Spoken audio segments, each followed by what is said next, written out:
Hi friends, welcome to Q&A episode number 104. Every Sunday అయితే మన ఛానల్లో జరుగుతుందన్నమాట. లాస్ట్ సండే Q&Aలో ఏదైతే మీరు కామెంట్స్ చేశారో వాటిలో ఇంట్రెస్టింగ్ కామెంట్స్ని పిక్ చేసి ఈ వీడియో చేస్తున్నాను. మీకు ఏమైనా డౌట్స్ ఉన్నాయనుకోండి, ఈ వీడియో కింద కామెంట్ అయితే చేయండి. నెక్స్ట్ సండే నేను మీకు ఆన్సర్ అయితే ఇస్తాను. ఇంకా ఫస్ట్ కామెంట్ చూసుకున్నట్లయితే కృష్ణ అయితే అడిగారనమాట, అన్న please suggest best bike for local rides.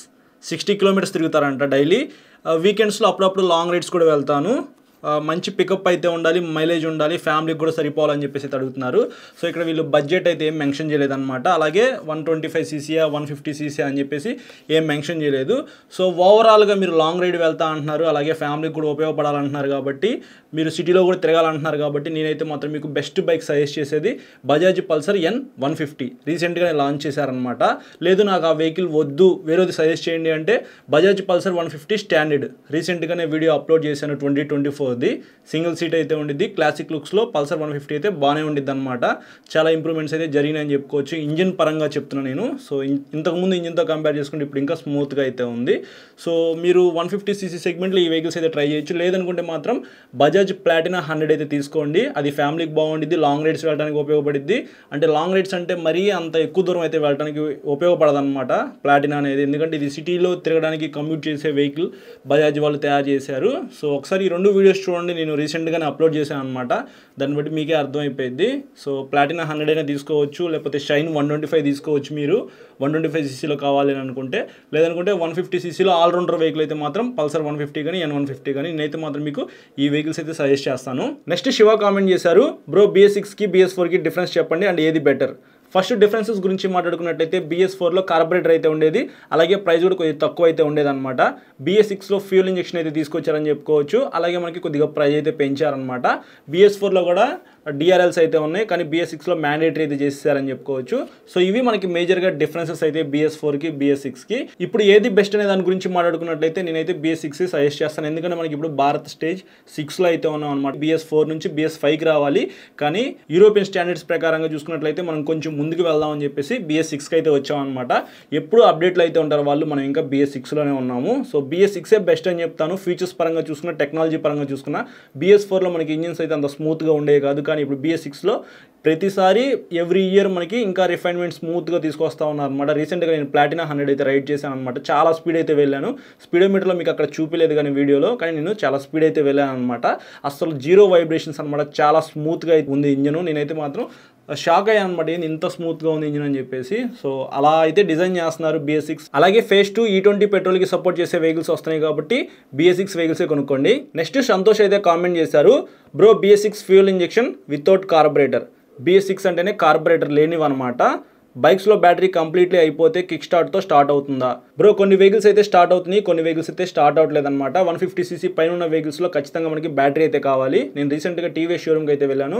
అక్కడ పెప్ ప్లస్ అయితే ఉంది, అలాగే XL100 అయితే ఉంది కదా, ఇవి స్టార్ట్ చేసి చూపించారనమాట. నాకు కళ్ళ ముందే చూపించారు. బ్యాటరీ డిస్కనెక్ట్ చేసి స్టార్ట్ చేశారనమాట. కిక్ స్టార్ట్ చేస్తే స్టార్ట్ అవుతుంది. కొన్ని వెహికల్స్ స్టార్ట్ అవుతున్నాయి, కొన్ని వెహికల్స్ అయితే స్టార్ట్ అవ్వట్లేదు. బట్ చాలామంది 150cc పైన ఉన్న వెహికల్సే కొంటా ఉంటారనమాట. సో ఆల్రౌండర్గా ఉపయోగించుకుందాం అని చెప్పి కొంటారు కాబట్టి వాటికైతే మాత్రం ఖచ్చితంగా బ్యాటరీ అయితే కావాలి. సో బ్యాటరీ అనేది మీకు అక్కడ డిస్ప్లే అయితే చూపిస్తూ ఉండిద్ది కన్సోల్లో. లో బ్యాటరీ ఇండికేటర్ ఏమైనా వస్తే, ఒకవేళ బ్యాటరీ పాడైపోయింది అనుకోండి, సో మీరు రీప్లేస్ అయితే చేసుకోవచ్చు అనమాట. 1 year లోపు మీకు వారంటీ కూడా ఇస్తూ ఉన్నారు కంపెనీ వాళ్ళు. సో ఎలా చూసుకున్నా సరే మనకి ఫీచర్ అంతా సెల్ఫ్ స్టార్ట్తోనే స్టార్ట్ అయ్యే వెహికల్స్ అయితే వస్తాయి. నిదానంగా 1 by 1 అయితే కిక్ స్టార్ట్ అయితే రిమూవ్ చేస్తూనే ఉన్నారనమాట. దానివల్ల అంతగా ఉపయోగం లేదని చెప్పేసి. సో మీరు ఫ్యూచర్లో చూస్తారు ఖచ్చితంగా మనకి చాలా వెహికల్స్లో కిక్ స్టార్ట్ అయితే రిమూవ్ చేసే వస్తాయి. రీసెంట్గా మీరు జూపిటర్ 125లో చూడొచ్చు, BS6 E20 పెట్రోల్కి సపోర్ట్ చేసే వెహికల్లో మనకి కిక్ స్టార్ట్ అయితే రిమూవ్ చేశారనమాట.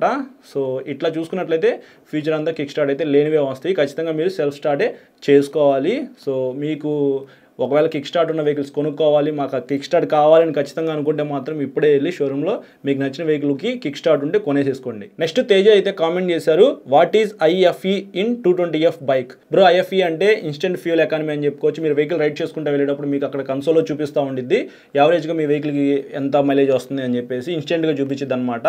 IFE, AFE, DTE అని చెప్పేసి ఇట్లాంటి మనకి లేటెస్ట్ ఫీచర్స్ అయితే ఇప్పుడు కన్సోల్లో అప్డేట్ చేసి తీసుకొస్తా ఉన్నారనమాట. Distance to empty, average fuel economy, IFE instant fuel economy అని చెప్పేసి ఇట్లాంటి ఫీచర్స్ అయితే కొత్తగా అప్డేట్ చేసి తీసుకొస్తూ ఉన్నారు కన్సోల్లో. సో ఎలా చూసుకున్నా సరే మనకి ఇవన్నీ యావరేజ్గా చూపిస్తాయి, ఎగ్జాక్ట్గా చూపించవు.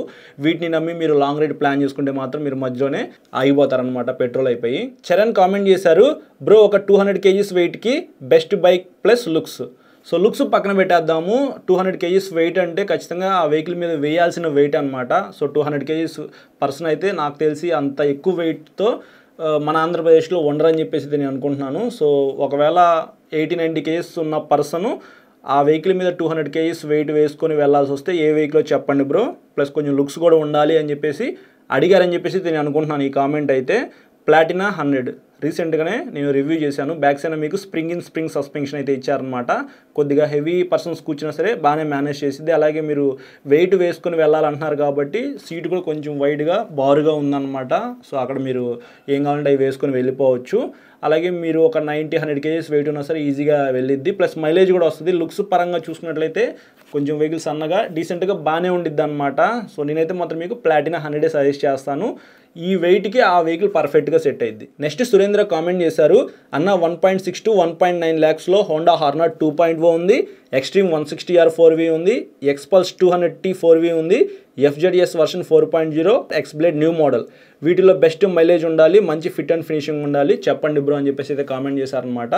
ఇందులో మీరు ఎక్స్బ్లేడ్ అయితే మీ మైండ్లో నుంచి రిమూవ్ చేసేసుకోండి. ఈ వెహికల్ అయితే నేను సజెస్ట్ చేయను అనమాట.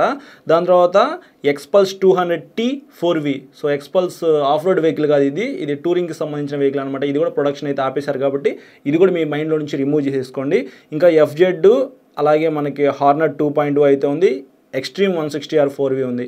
ఈ 3 వెహికల్స్ అయితే ఉన్నాయి. 3 వెహికల్స్లో హీరో ఎక్స్ట్రీమ్ 160R 4Vలో మంచి ఫీచర్స్ అయితే ఉన్నాయి కాబట్టి మీరు ఆ వెహికల్ అయితే పర్చేస్ చేయొచ్చు. ఇంకా నేను రివ్యూ చేయలేదు కాబట్టి మీకు క్లారిటీగా ఆ వెహికల్ మీద నేను ఏ విషయం మాట్లాడలేకపోతున్నాను అనమాట.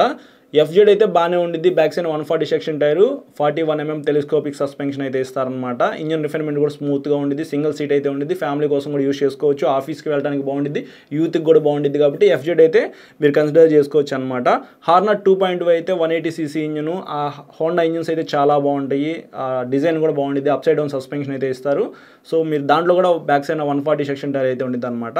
ఈ రెండింటిలో ఏది తీసుకోవాలి అనే దాని గురించి మాట్లాడుకున్నట్లయితే హోండా హార్నర్లో మీకు స్ప్లిట్ సీట్ అయితే ఇస్తారనమాట. అది కూడా ఫ్యామిలీకి ఉపయోగపడింది.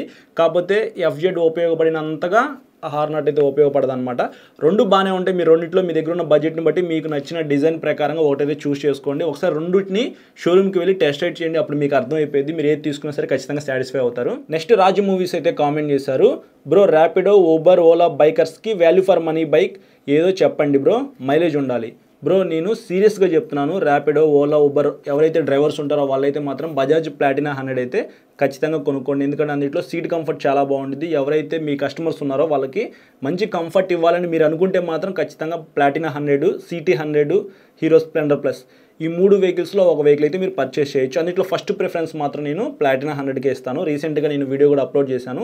ఏంటి బ్రో మీరు పద్దాకల ప్లాటినా 100 అని చెప్తున్నారు ఏంటి అని చెప్పేసి మీరు అనుకోవచ్చు. ఎందుకంటే అందులో ఎక్కువ గ్రౌండ్ క్లియరెన్స్ అయితే ఉంది, కొద్దిగా హైట్ అయితే ఉంది, వెహికల్ నా హైట్కి పర్ఫెక్ట్గా సెట్ అయింది.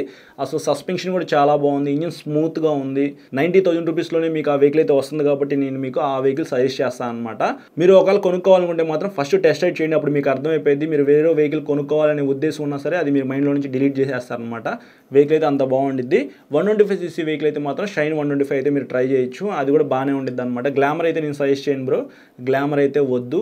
షైన్ 125 కానీ SP 125 కానీ మీరు కొనుక్కోండి. TVS రైడర్ 125 పర్సనల్గా యూస్ చేసుకోవడానికి బాగుండిద్ది, కానీ ఇట్లా కమర్షియల్గా యూస్ చేసుకోవడానికి బాగోదు. ఎందుకంటే అది split seat, single seat variant వద్దు, స్ప్లిట్ సీట్ వేరియంటే తీసుకోండి. ఒక రైడర్ 125 ఎవరైనా కొనాలనుకునే వాళ్ళు ఉంటే. నెక్స్ట్ వంశీ అయితే కామెంట్ చేశారు, బ్రదర్ ఇంకా చాలా అండర్ 125cc బైక్స్కి LED లైట్ ఎందుకు ఇవ్వడం లేదు, కరెక్ట్ రీజన్ చెప్పండి బ్రదర్ అని చెప్పేసి.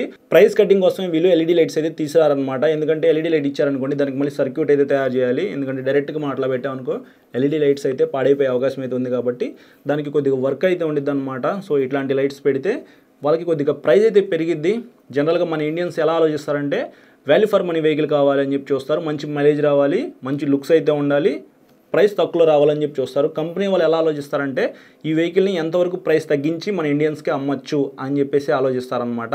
సో ఎల్ఈడి లైట్ అయితే ఇవ్వాలి, ఇంకా మంచి ఫీచర్స్ పెంచాలి, టీఎఫ్టీ కలర్ కన్సోల్ తీసుకురావాలి, ఇవన్నీ వాళ్ళు ఆలోచించారనుకో ప్రైస్ పెరిగిపోయింది. అంత ప్రైస్ పెట్టి మనం వెహికల్ లాంచ్ చేసామనుకో ఎవరు కొనరు. అందుకే వీళ్ళు ఇలా తీసుకొస్తారు. జనరల్గా నేనైతే ఇలా అనుకుంటున్నాను బ్రో. ఇంకేదైనా వేరే ఆన్సర్ ఏదైనా మీకు తెలిస్తే మాత్రం కింద కామెంట్ అయితే చేయండి. నెక్స్ట్ యూజర్ అయితే కామెంట్ చేశారనమాట, అన్న how to complaint a particular dealer or Bajaj showroom to the fraud or mistake they done during selling a test ride vehicle. Bro ఒకసారి మీరు టెస్ట్ రైడ్ వెహికల్ కొనుక్కుంటున్నామా లేకపోతే కొత్త వెహికల్ కొనుక్కుంటున్నాం అనేది చెక్ చేసుకోండి. చెక్ చేసుకున్న తర్వాత అది కొత్త వెహికల్ అయితే మీరు కొనుక్కోండి. ఒకవేళ అది టెస్ట్ రైడ్ వెహికల్ అని అనిపించింది అనుకో, ఖచ్చితంగా మాకు సార్ ఈ వెహికల్ వద్దు, వేరే వెహికల్ ఇవ్వండి అని చెప్పి అడగండి. ఫస్ట్ వాళ్ళు ఏం చేస్తారు అనుకుంటున్నారు షోరూమ్ వాళ్ళు, సార్ ఈ వెహికలే ఉంది, మీకు ఇంకొక వెహికల్ కావాలంటే ఒక 4 days టైం పట్టిద్ది అని చెప్పేసి వాళ్ళు చెప్తారనమాట. ఆల్రెడీ కింద అదంతా మెన్షన్ చేశాడు అతను. 4 days తర్వాతే మీరు రండి.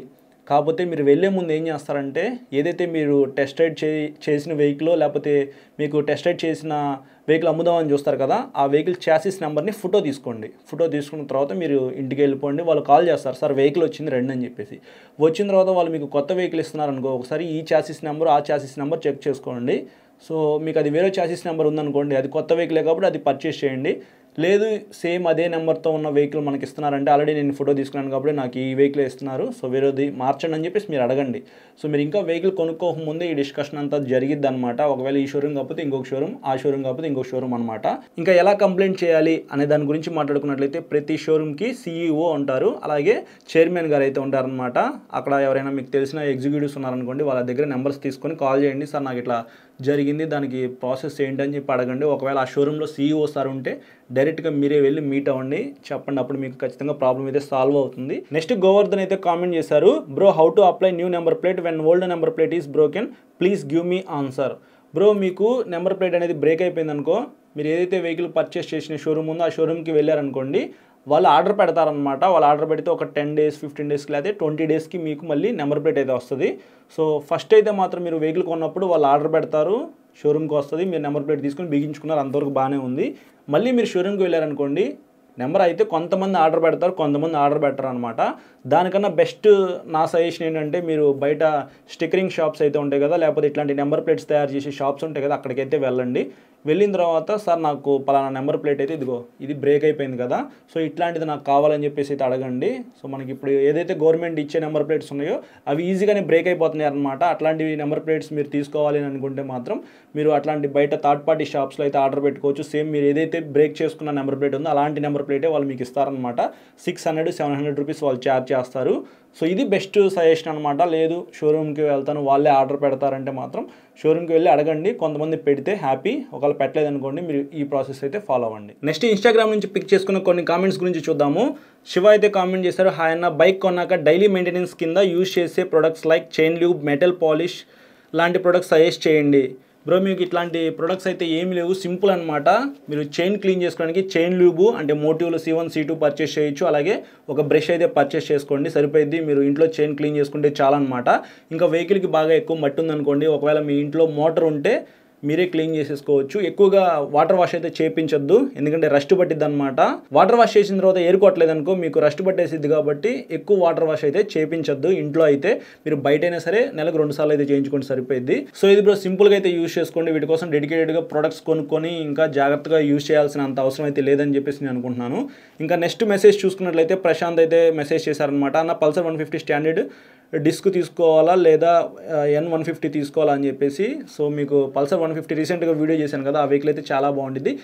ఆ వెహికల్ కన్నా సరే మీకు అప్డేట్ చేసి N150 అయితే లాంచ్ చేశారు. క్లచ్ అయితే చాలా లైట్ అయితే ఉండిద్ది, మీకు కన్సోల్ కూడా కొద్దిగా అప్డేట్ చేశారనమాట. సో అందులో కూడా మీకు ఫ్రంట్స్ అండ్ ABS అయితే ఉండిద్ది, సింగిల్ సీట్ అయితే ఉండిద్ది. 2 వెహికల్స్ ఒకటే బ్రో.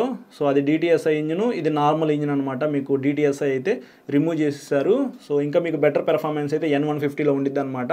మీ ఇష్టం, మీకు 2 వెహికల్స్ బజాజ్ షోరూంలోనే ఉంటే ఒకసారి షోరూమ్కి వెళ్ళి టెస్ట్ రైడ్ చేయండి. నేనైతే మాత్రం మీకు N150 సజెస్ట్ చేస్తాను, కొద్దిగా లేటెస్ట్ వెహికల్ కాబట్టి. సో ఇది ఫ్రెండ్స్ ఈ సండే Q&A అయితే. చాలా మంది సబ్స్క్రైబ్ చేయకుండా చూస్తున్నారు, సబ్స్క్రైబ్ చేసుకుని పక్కన బెల్ ఐకాన్ అయితే క్లిక్ చేయండి. ఈ వీడియో కింద కామెంట్ అయితే చేయండి. నెక్స్ట్ సండే Q&Aలో నేను మీకు ఆన్సర్ అయితే చేస్తాను. Thank you.